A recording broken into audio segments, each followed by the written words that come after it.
সন্ত্রাসী মারছি, আমার বাপেরে কুবাইছে, আমি কুবাইছি। আমার বেশি লুক লাগে নাকি? আমার বলছে নাই, আমার বাপেরে কুবাইছে ওরা 15 জনে মিললে, আর আমরা 2 ভাই কুবাইছি ওরা। ভিডিও করে কি করবেন আপনারা? আমার মতো ইনোসেন্ট ছেলে ধরে কি করবেন? আমরা শিক্ষিত, সন্ত্রাসী মারছি, ভালো মানুষ মারি নাই।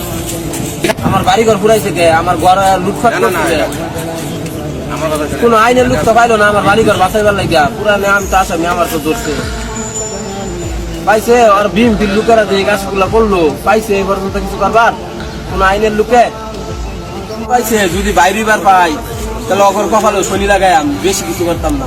খালি যদি বাইরে আর পাই, আমার বাড়ি ঘর পুরাইছে। আমি আমার এলাকায় গিয়া দেখেন, জিজ্ঞাসা কইরা কিছু জিজ্ঞাসা থাকলে এটা কোন আর কথা দিবেন আমার। আমি তো ওই নিজে চাঁদা বাজার ছিল, আমি নিজে দুধকে দিছি, অভিযোগ দিছি, কুবাইছি, আমি কুবাইছি। আমি নিজে একজন এডুকেশন ছেলে।